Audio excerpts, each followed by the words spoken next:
Sino naman to? Ayan ba yung pinalit mo sa akin? Oo siya. Mas maigi pa nga si Francis kaysa sa'yo eh. Bukod sa gwapo, mayaman pa. Baka nakalimutan mo. Bahay ito ng daddy ko. Kahit anong oras, pwede kitang palayasin. Buti na lang talaga, hindi mo lahat pinapadala yung sweldo mo dun sa asawa mo.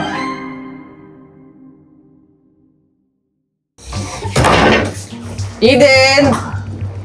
Eden? Buntis ka? Paano mo nagawa sa akin to? Niloko mo ako. Nagsakripisyo ko sa ibang bansa para sa atin. Pero ano? Ito lang ang gaganti mo?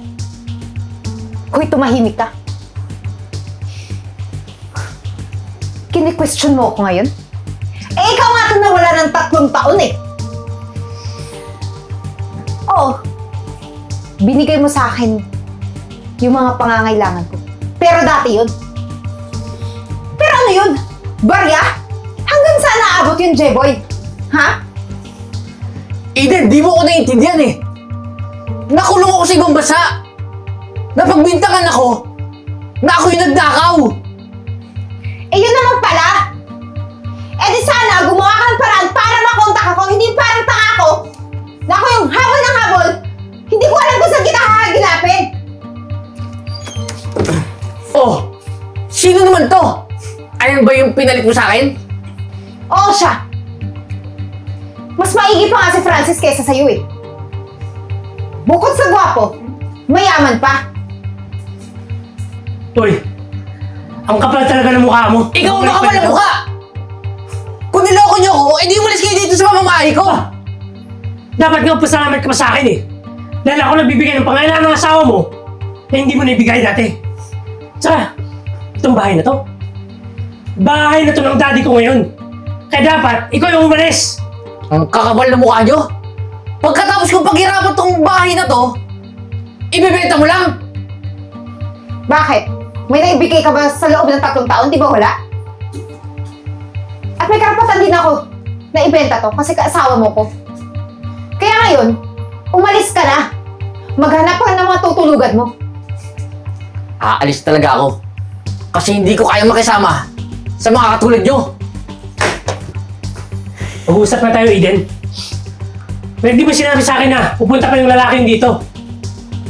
Eh alam ko ba na babalik yun? Di ba 3 taon siyang nawala? Wala nga akong contact dun eh. Sige na. Magpahinga ka na. Baka mamaya may stress ka pa.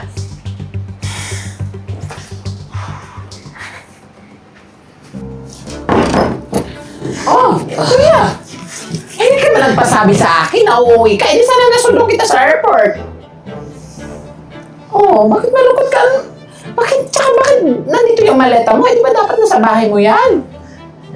Marimar. Si Eden kasi, niloko ako. Tsaka yung pinaghirapan kong bahay, binenta niya. Ang masama doon, yung kabit niya, kasama niya doon. Ano? Ha? May walang hiya kayo talaga yung asawa mo, no? Walang delikadesa! Marimar, hindi ko nga alam kung paano ako mag-uumpisa lahat ng pera ko, pinapadala ko kay Eden eh. Miss Christine kong butas, wala kang natira sa akin. Alam mo, yung babaeng yan, namumuro na sa akin yan eh. Alam mo, nung una pa lang, wala na talaga akong tiwala sa babaeng yan. Pero wala problema yung hatid sa pamilya natin. O siya, sige, nadalhin mo na sa kwarto yung mga gamit mo ha. Magpahinga ka na, mag-rest and peace ka na doon. Sige na. Bakit ang rest in peace? Sige na. Para makapag-relax ka. May pag-uusapan tayo bukas ha. So, sige, pagod na rin ako eh.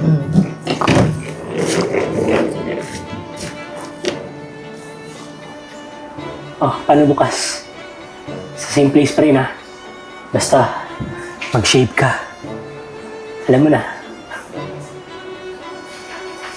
Hoy! Naghiya ka? Same place? Mag-shave? Francis! Tignan mo oh! Magkakaanak na tayo! Bakit mo ako niloloko ha? Bakit ka pa nangangaliwa? Teka lang, Eden. dapat tanungin mo yung sarili mo. Di ba? Hindi mo rin nabibigay yung pangangailangan ko. Di ba hindi ginawa mo sa dati mong asawa? Tsaka Eden, kaya na naman ako sumama sa'yo. Dahil may pera ka dati. Tsaka itong bahay mo, kaya nga ito nabili ni Daddy ng mura eh. Kasi ano, hindi ka nag-iisip. Dahil ang akala mo, tapat ako sa'yo. Diyan ka nagkakamali, Eden. Walang hiya ka? Eh, manggagamit ka pala eh! Pati yung tatay mo! So ano ngayon, ha?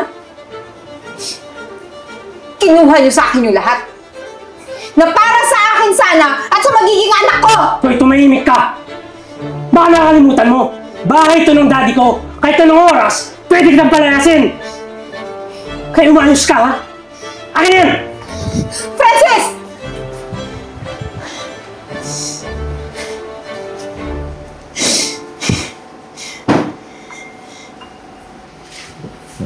Oh, kuya.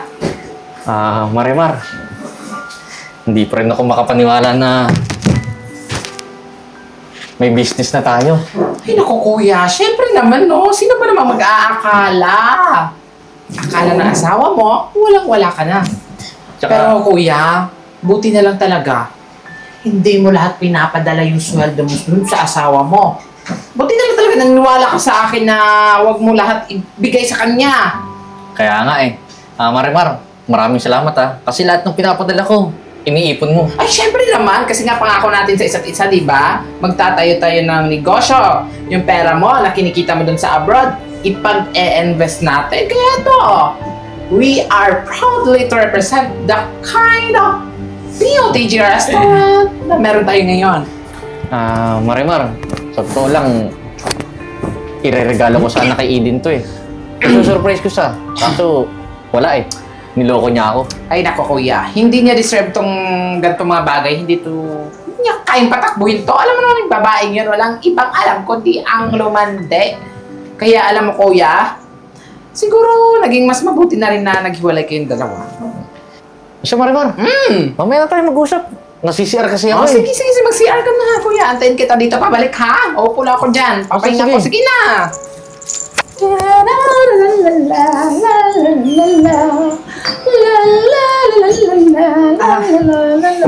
Hello po. Pwede po ba makakuha?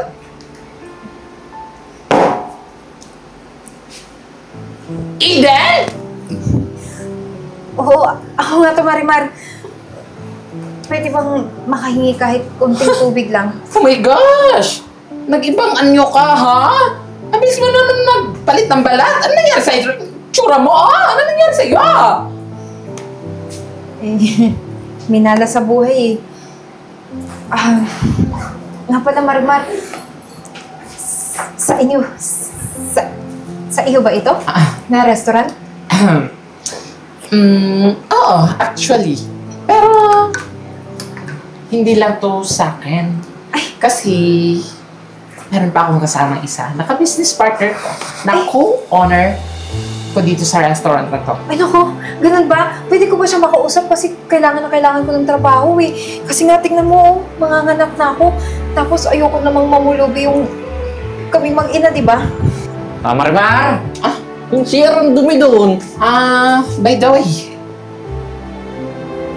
I would like you to meet my co-owner of this restaurant.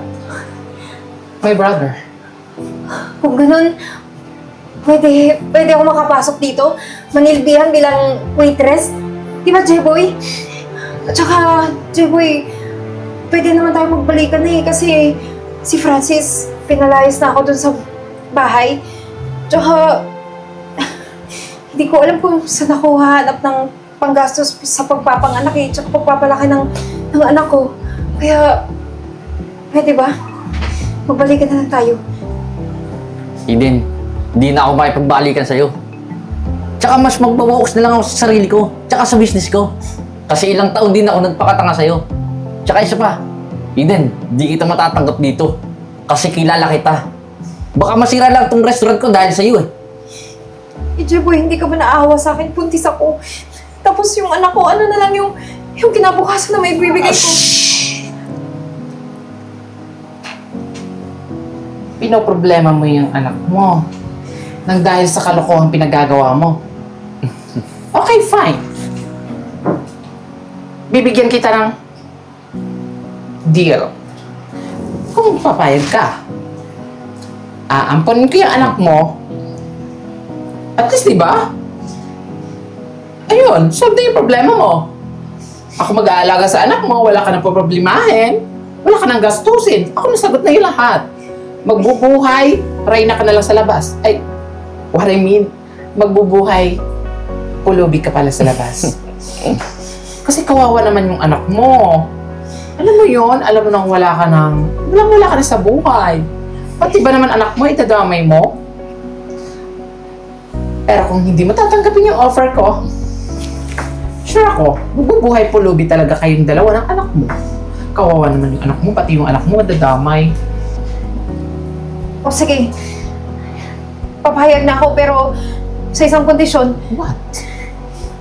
bibisitahin ko yung anak ko. Medyo tagilid tayo dyan sa kondisyon mo eh.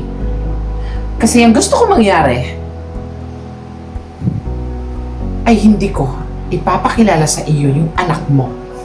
Kasi ayoko malaman niya na yung ina niya o yung totoong ina niya ay isang taong walang kwenta.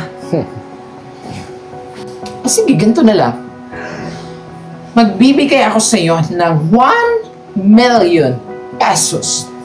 Huwag ka lang magpapakita sa amin ng anak ko. Kung di ka pa rin payag, dodoblein ko. Basta huwag ka nang papakita sa anak niya. 2 million. Deal? Or no deal? Sige, payag ako. As what I am expected. Mukha ka kasing pera. O siya, sige. Deal. So, sige na. Maupo ka na dyan. Papakasikaso ko lang yung pagkain mo. Mukhang gutom na gutom ka na eh. Yun na, Marimar.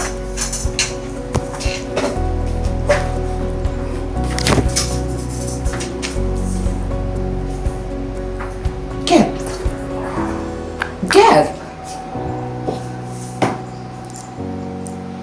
Cheers.